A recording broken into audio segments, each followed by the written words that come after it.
So in the last class we had started the 6th chapter and we had completed the first 3 verses of the 6th chapter. As you know, the 6th chapter is about meditation. It is about Dhyana Yoga or meditation. So what does meditation do? It prepares the mind for spiritual knowledge. So that is the meditation Krishna is going to talk about here, because there are so many other types of meditation, but here in Vedantic meditation it is only either preparing the mind for knowledge and then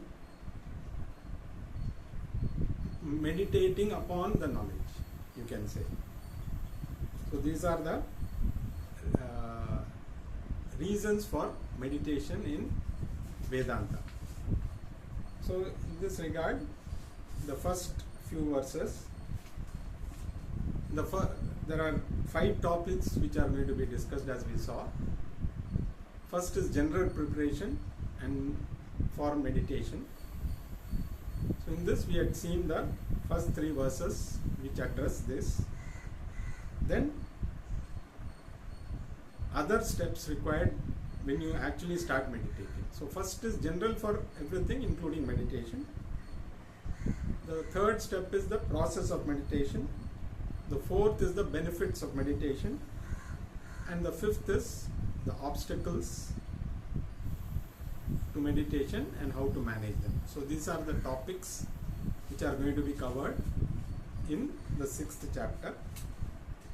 So we have already seen the first 3 verses, basically to attain an equanimity of the mind, because only a calm mind is ready for knowledge. So we need to first make the mind equanimous. So now, having seen the first 3 verses, let us read the 4th verse. Yada hinendriyartheshu na karmasvanu shajjate sarva sankalpa sannyasi yoga rudhasta dochyate. So here Krishna is talking about a sarva sankalpa sannyasi or a karma yogi who has overcome, or he has all his senses, he has got under control, you can say. So karma yoga is doing all your actions without doing your actions and then accepting the results as they come. So this process is a continuous process, and ultimately the more the mind becomes pure, the more it is ready for knowledge. Now we can say, how long should one do karma yoga? Because anything we ask, how long should we do? If you say, doctor says take this medicine, so he will say how long you should take. If it's an antibiotics course, they'll say 3 days or 5 days. So everything, and even if you join a course, you'll always say, okay, I'm going to study engineering. How long is the course? So when we studied, it used to be 5 years. Now it has become 4 years. If you join medical, again there is a 5-year course, and then you have internship and all that. So there is a time frame. Probably chartered accountants are the only people who don't have a time frame, because they keep on, some people pass within a couple of years, some people they carry on and on, sometimes they may never finish.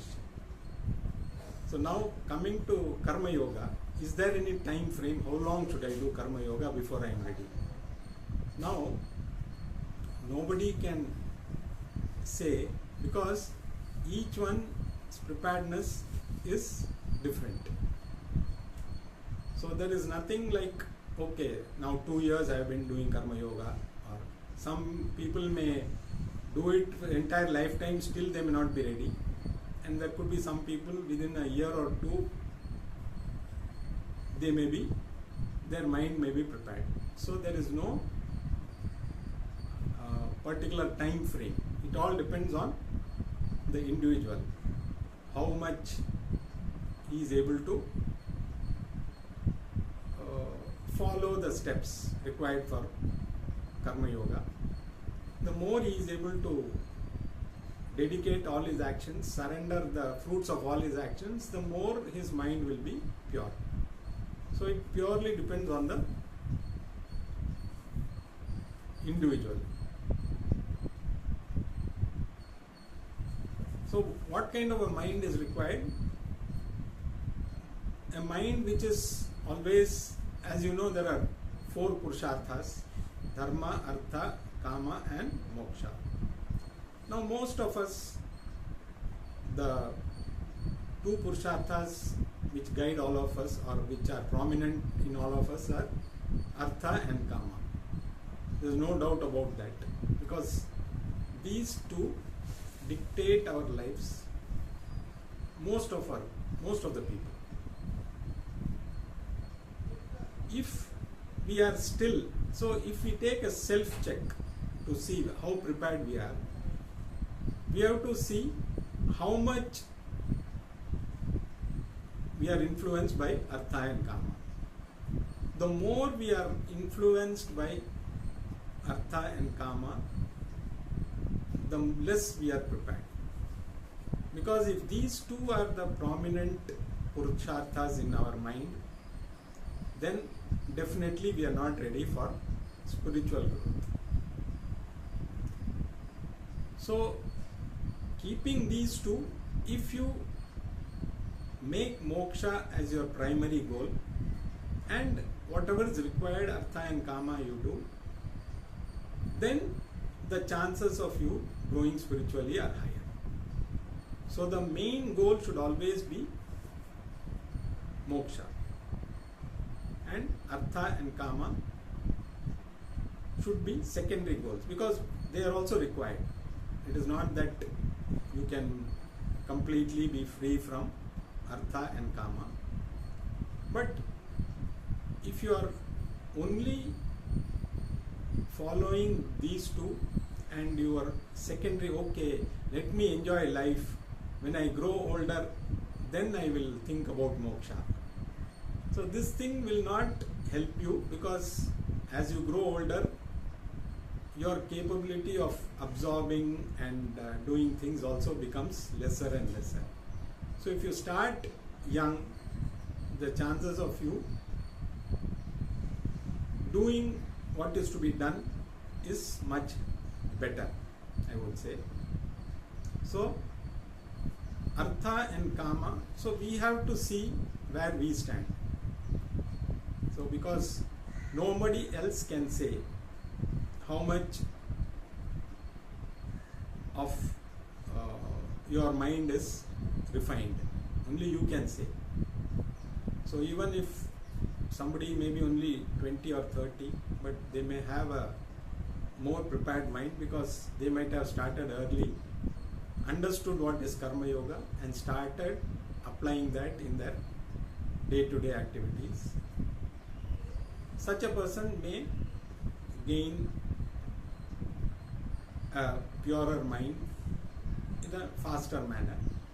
And there could be the others who say, in fact, even at this age of 60, 65 plus, if we ask 10 people around us, what do you think is the goal?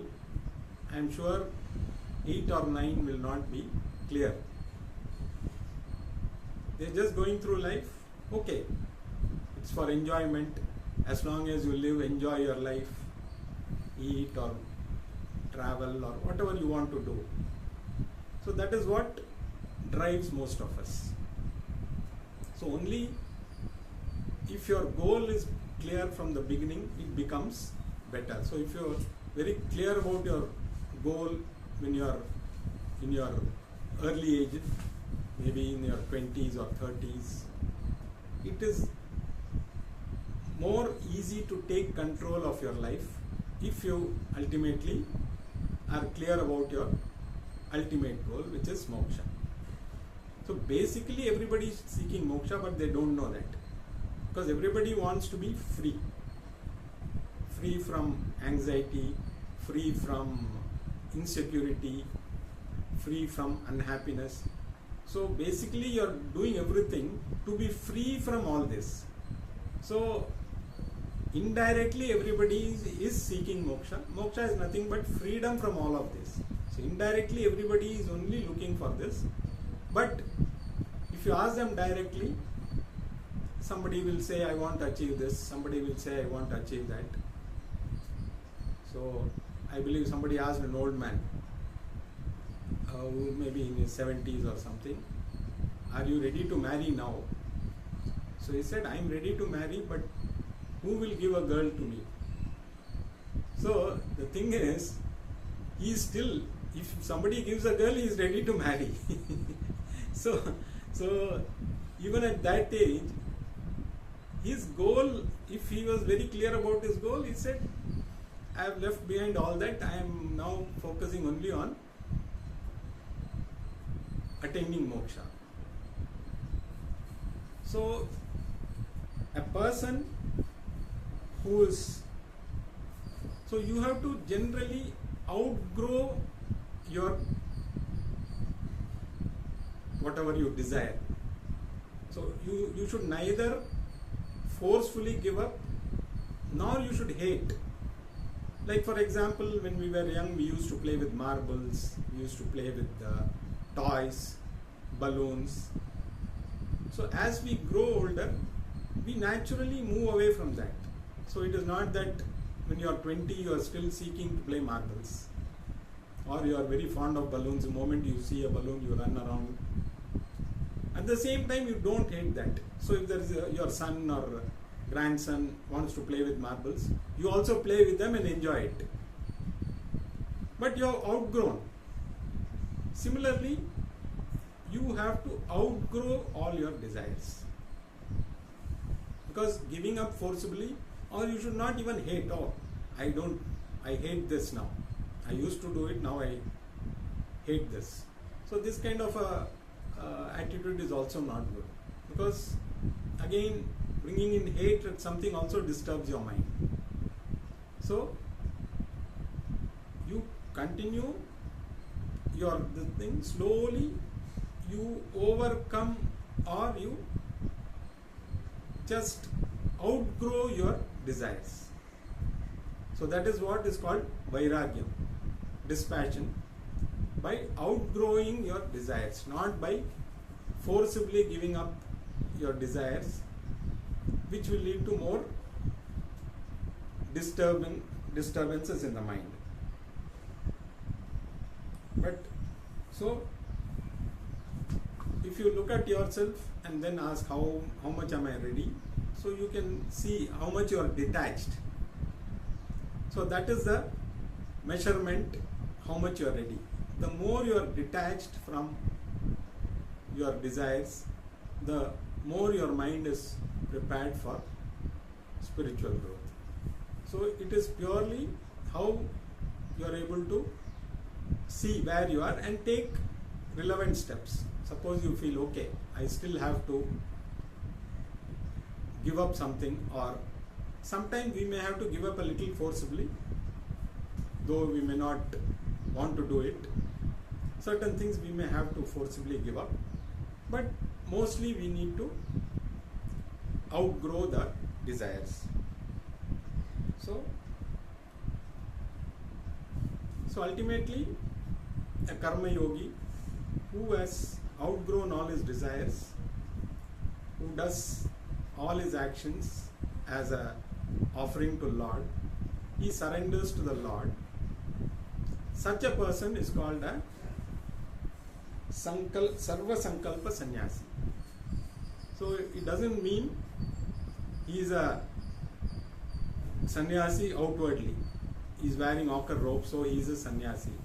any person who has outgrown his desires and surrendered himself to the Almighty, such a person is called a Sarva Sankalpa Sannyasi. So he has outgrown all his desires.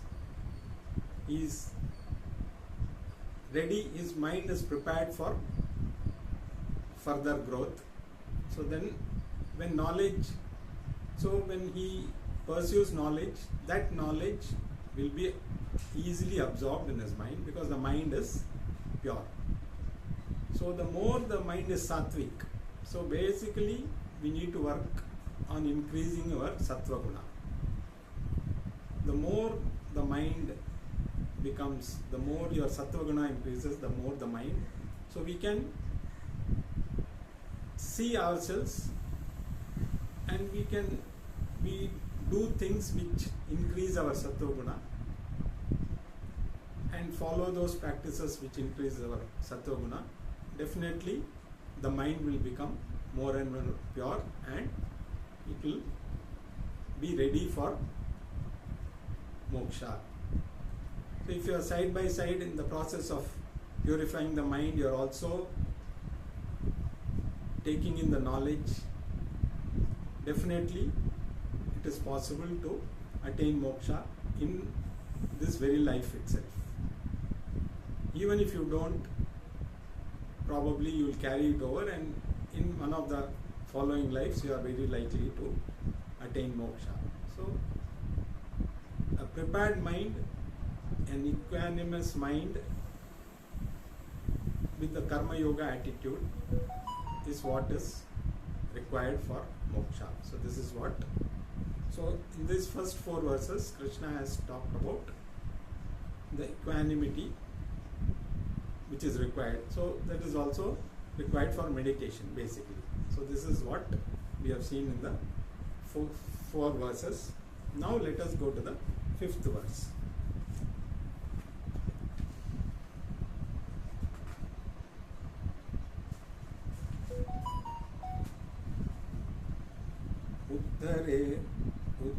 Uddharetatmanatmanam natmanamava sadayet atmaiva yatmano buddhir atmaiva ripuratmanaha. So basically Krishna says one has to lift oneself, not because only you can lift yourself up. So the self is your friend as well as your enemy. So this is what, so you can, your mind can either lift you or it can dump you. It totally depends on you. So only you can uplift yourself. Nobody else can uplift you if you are not ready to uplift yourself. So here he has brought in another factor which is called as free will. Now free will is something which many people may accept or may not accept. People who totally accept only fate, they will not accept free will. They will say, okay, this is what is my fate, this is what will happen, I cannot control anything. So they tend to have a fatalistic view. There is another person who thinks there is nothing called fate, it is I who do everything. So it is my effort or my way which is the, so for that person he doesn't accept fate at all. Now Krishna is addressing those people who believe in free will, because the Shastras don't promote fatalism or believing that only your your fate is already decided, you can do nothing about it. If that was the case, you are born with certain karma and you will continue again in the next janma because you have no way to do anything about it. If that is the case, then you are just coming and going. It's like animals, because animals don't have free will. They are driven by nature. They cannot think whether this is right or that is right. Whatever is their instinct, they will purely go by that. So only humans have free will. So that is why we need to use that free will, because if we don't use free will, we are no different from animals. But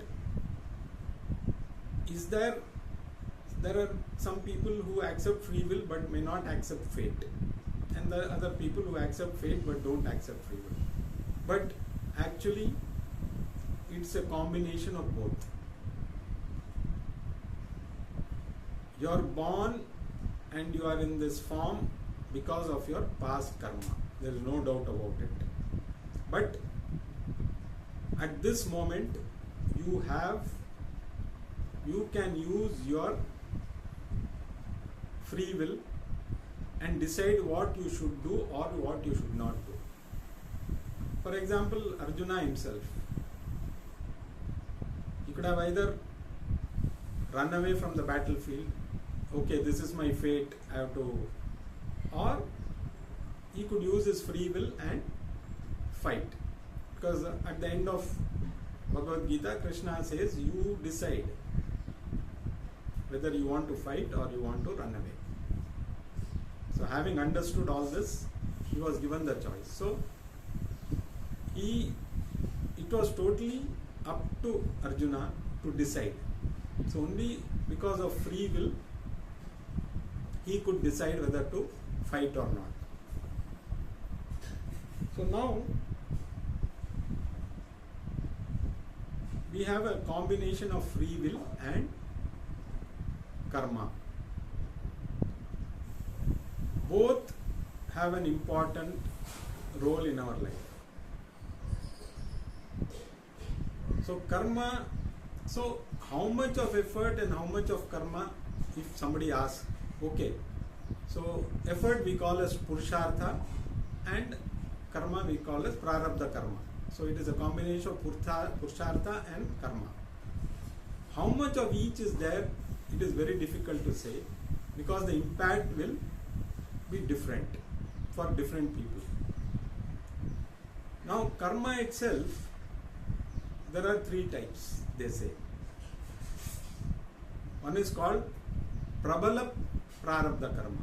In the karma category there are three varieties, they say. Prabala prarabdha karma, madhyama prarabdha karma and durlabha prarabdha karma. So prabala prarabdha karma is nothing but a very strong karmic, you can say, force which acts in your life. Such a force cannot be removed by free will. You have to go through it. Whatever you may try,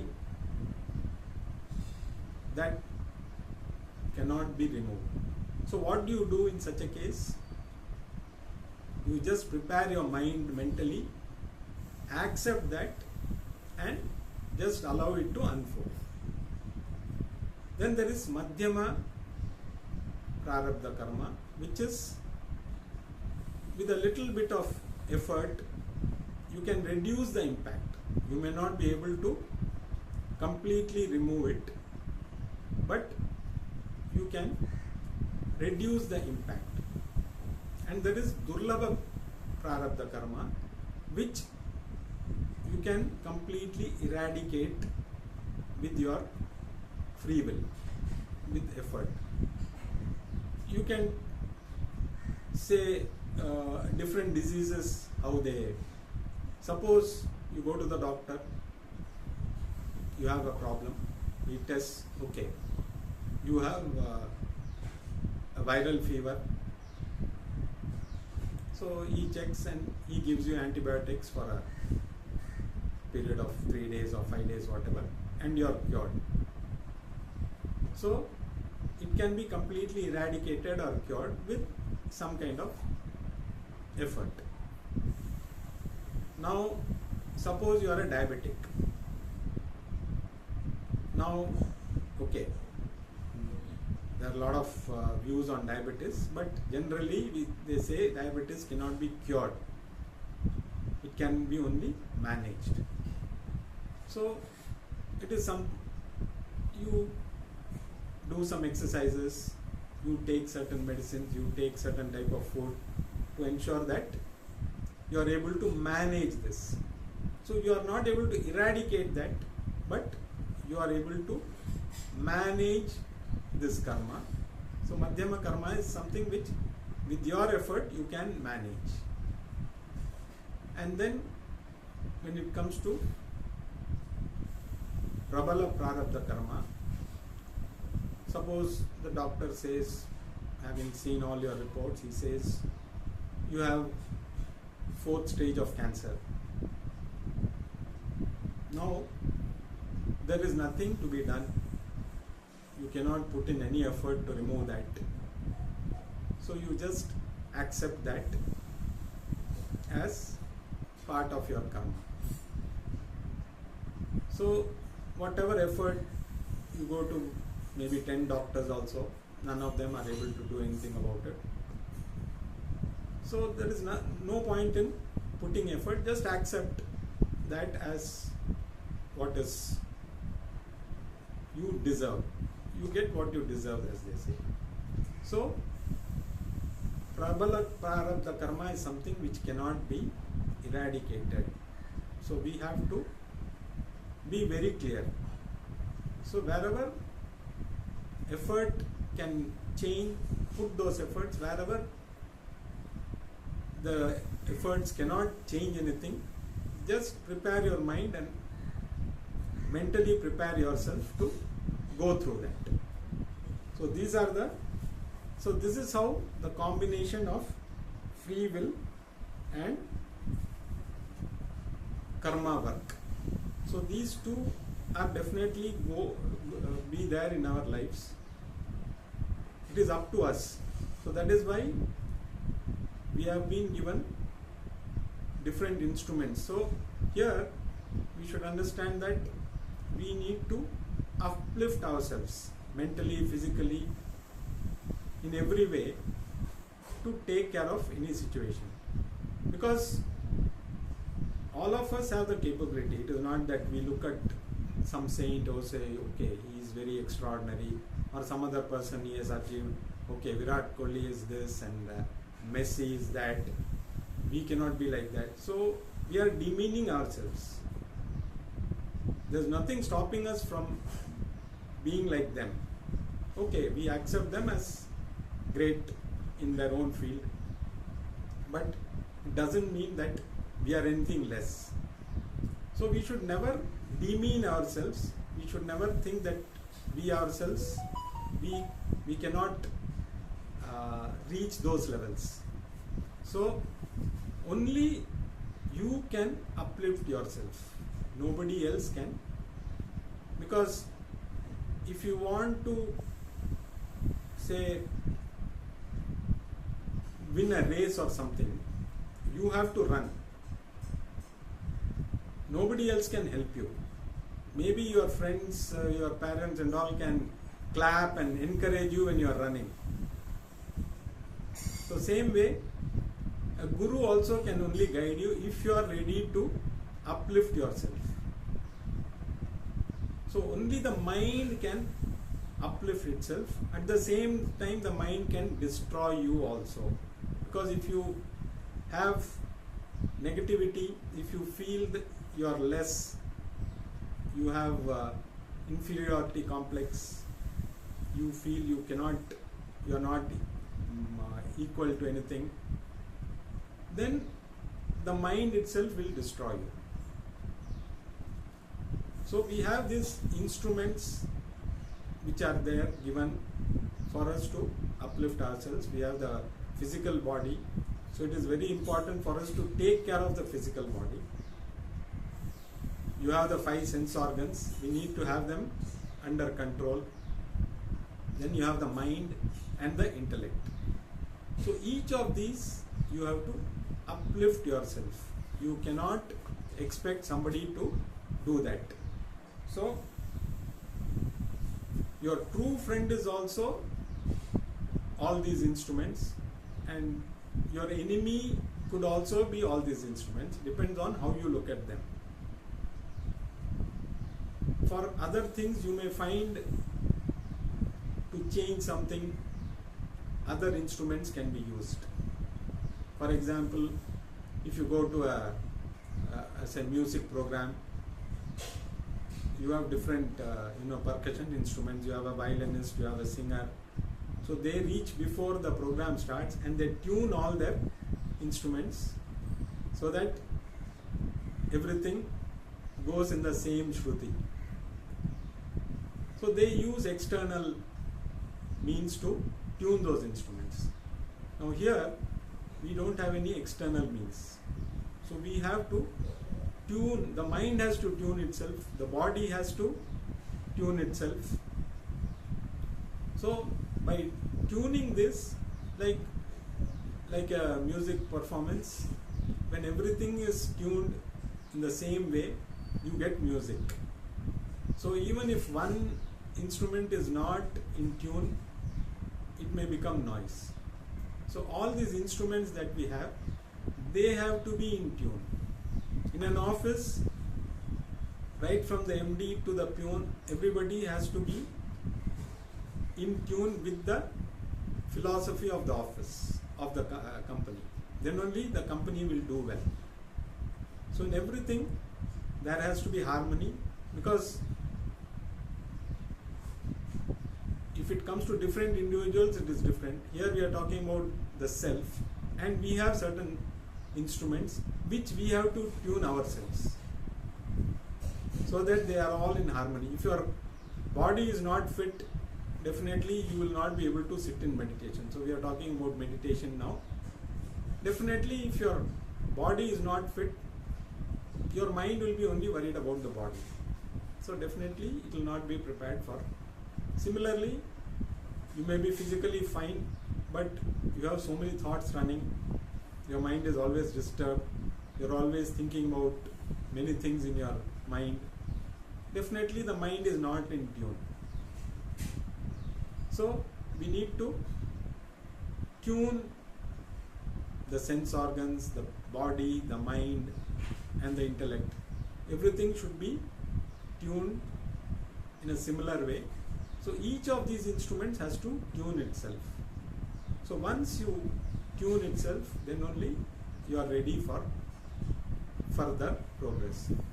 So Krishna is saying the mind can be, or you can be your best friend and you can be your worst enemy also. So only you can uplift yourself.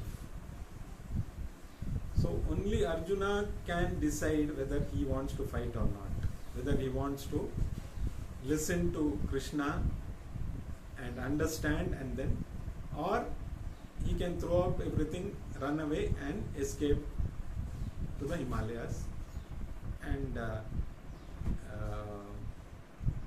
finish the war without even fighting.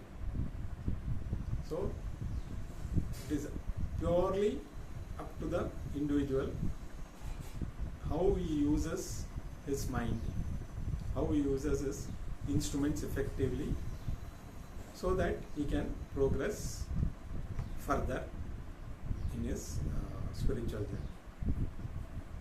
Krishna is going to talk a little more in the next verse, which we will see in the next class.